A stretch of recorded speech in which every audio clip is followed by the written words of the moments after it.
What's your biggest fear? Heights, spiders, public speaking? I asked these questions to thousands of people while touring with my stage show. Their fears were often funny, sometimes sad, but never truly terrifying until one night in November 2017 during a performance in Sydney, Australia. I got more than I bargained for. Hi, I'm the host. This is my channel. And this is our most requested story yet, Traumatika from Australia. I struggled with nightmares as a kid, but they always felt normal. You know, silly stories my brain made up because I hadn't quite learned to differentiate between make-believe and reality. Then I moved into my grandmother's old house. Now, this isn't your average home. It's steeped in history, culture, and tragedy. It is in an old part of Alexandria built in the early 19th century when the city was a military fort guarding the harbor. Back then, the Mediterranean coast was a melting pot of cultures. Greeks, Turks, Armenians, Lebanese, everyone lived together here. Then the First World War broke out. Thousands of soldiers headed to the front line, many of them from right here. By the end, whole families were wiped out. Our street became a graveyard. My grandmother must have felt the weight of all those lives lost because she erected wards around our house, warding off evil spirits, jinns, you name it. She believed they were restless. For years, I thought it was just an eccentric quirk. A bunch of nonsense to keep an elderly woman with a vivid imagination company. Now, I'm no historian, but I do know this house has seen better days. What doesn't really come across in pictures is how big it is and how overgrown everything is. It takes about 45 minutes to mow the lawns.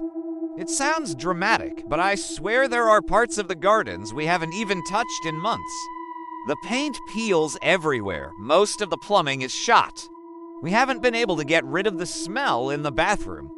So we just avoid using it, but it's impossible to regret living here. It's an honor to live in my grandmother's home.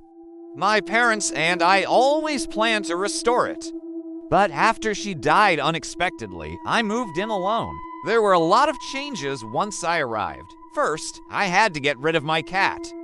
All the windows were open and the doors were propped open, no screens. There are cobwebs everywhere, not to mention deadly Australian spiders.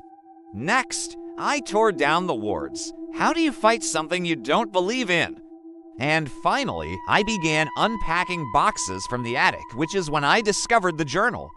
It was under a pile of clothes, wrapped in oilcloth, tied with twine, hidden inside a tin box. There were 4 lines on the outside, written in red lipstick. For my darling granddaughter, open when you're ready. My grandmother's handwriting, though elegant, is a little hard to read. She used to joke that she wrote in invisible ink. And here I was thinking her journals might contain family secrets. As soon as I opened it, I knew something was wrong. The entries spanned decades. My grandmother wrote about her daily life, family news, friends and colleagues, travels, parties, everything but her deepest thoughts. Suddenly, that changed.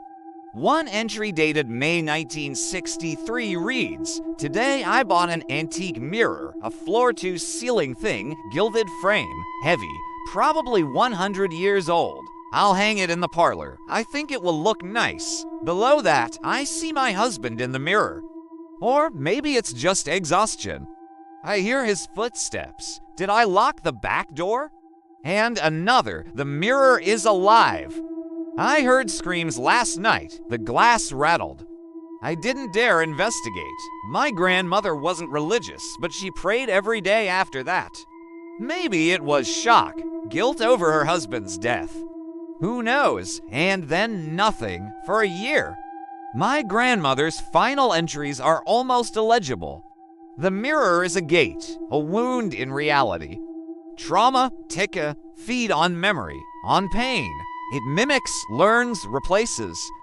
I saw my husband in the glass days after he died. He begged me to let him out. "Please, I haven't eaten in weeks. Oh, God, help me. The baby, don't let it take the baby." I love you. Please, I'm so sorry. The mirror, it won't stop moving. It's coming for me. It ended abruptly. No date, just 3 words. Traumatika is awake. I couldn't stop thinking about what she wrote. Was the mirror real? Had something terrible happened to my grandmother? I always assumed she died of cancer like my grandfather. But now I wasn't sure. There was only one way to find out. I went to the local courthouse and obtained a copy of her death certificate. She died on June 1965 of massive blood loss. Her body was cremated and her ashes scattered over the sea. The journal fell off my bed. I quickly hid it before my dad came downstairs. He still thinks I'm making up these stories. Well, some people would call it a delusion. I call it intuition. I know my grandmother's death was no accident. And whoever or whatever killed her used the mirror as a gateway. I wanted answers, but my dad said it was crazy talk. He told me to move in, take care of the house, stop reading ghost stories. And I agreed, though I didn't keep my promise. In fact, I started searching the house for the mirror, which wasn't easy because my grandmother had put it in so many places. Finally, I found it wedged behind an armoire in the parlor. It was covered in a thick velvet cloth secured with tacks. When I pulled it away, the wood underneath was slightly blackened as if scorched. Curiosity overcame me. I stared into the glass. My reflection blinked first. I stumbled back, heart hammering, because the reflection wasn't me. It was another version of me. The eyes were too wide, the smile too sharp. Behind me, the room looked decayed, blood-streaked, like something out of a horror movie. A child's handprint was smeared across the glass. I shook my head and walked away. That night, I dreamed of my grandmother. She stood in the parlor, holding a burning candle. Then she smiled. Mara, she whispered, "I'm so sorry. I'm so sorry." I woke up trembling. That's when I found the entry in her journal. I should have known, should have done something. Instead, I went online. I searched Antique Mirror Alexandria and found several hits. It turns out my grandmother bought the mirror from an antiques dealer. According to her records, the mirror was sold in 1938, meaning it could have been here for over a century. If it had, who knows how many people it had fed on. The locals called the house Bait All Coffee House of Fear. I thought it was folklore until I experienced it myself. I felt it when I touched the mirror, a cold spot like ice water cascading over my arms. The closer I got, the more intense it felt. My skin crawled. I could feel my hair stand on end. I backed away. I needed to escape, to run as far as I could. But I stayed. I felt compelled to uncover the truth. I pulled on the velvet cloth. My reflection stared back, grinning. I was scared to touch it, but curiosity overcame me. I placed my finger on the glass. It felt cold and wet, like touching someone else's skin. I recoiled. What the hell was I doing? I didn't want to know anymore. I wanted to forget. I threw the cloth over the mirror, hoping to hide it from sight, to pretend it wasn't there. I sat down heavily, trying to calm my racing pulse. I tried to convince myself it was just an old house settling, pipes shifting, branches scraping against the wall. But I wasn't convinced. Then I heard footsteps. Heavy footsteps. Not above, not below, inside the walls. I followed the sound to the mirror. My reflection was crying. I watched in horror as blood trickled from its eyes. It mouthed, "Help me." I hesitated, unsure if I should go near it, knowing something terrible awaited on the other side. But I had to try. I touched the glass. It was warm. The reflection beckoned. It pressed against my fingers. Then it smiled. I pulled my hand away. It continued smiling. The mirror rippled. My reflection reached out. It pulled my arm toward it. I tried to scream, but no sound came out. My reflection leaned closer. It whispered, "Mara, help me." And I did.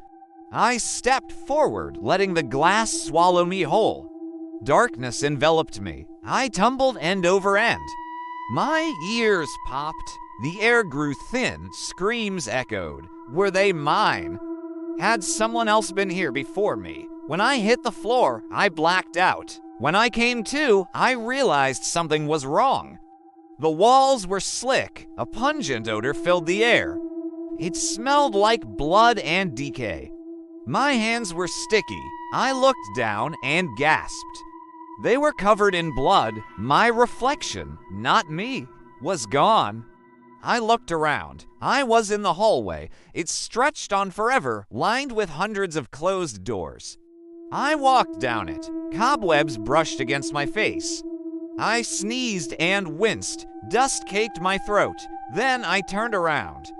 The hall stretched back in the opposite direction, disappearing into the distance. I walked back. Still nothing. Suddenly, a door appeared. It was made of human skin. I pushed it open. I was suddenly in a room, or rather what was once a room. The ceiling had collapsed. Vines grew out of the floor, choking the corpse of a chandelier. I walked inside. In the corner, a crib rocked gently. Beside it, a rocking chair creaked back and forth. On the wall hung a tarnished silver rattle. Then I saw them, the children. They huddled in the corner, silent, staring blankly ahead. Their eyes were dark, soulless. Their mouths were sewn shut. I felt their despair, their terror. They reached out toward me. I flinched. One of them crawled forward. Its skin peeled away, revealing the bones underneath. It smiled, showing a mouth full of needles. I screamed and backed away. Don't come any closer. Don't come any closer. It kept coming. The others stirred, their heads turning toward me. I stumbled back, knocking over a chair. As I fell, I saw it. The creature. It wore my face. My own eyes stared back, cold and black. You left me. It hissed. You forgot the pain. I am the pain. I am what you buried. I remembered. The accident, my sister, the guilt. My heart sank. It had fed on that. Traumatika had taken root. As I struggled to my feet, the creature lunged. Stop. I screamed, and the words shattered the illusion. The mirror cracked. Light poured in. I stumbled out of the house. The sun beat down. Birds sang. I couldn't believe it was still there. The mirror. I ran as fast as I could. And now, whenever I pass by a mirror, I glance back twice. Because what if it's still there, waiting for me, and now you know why?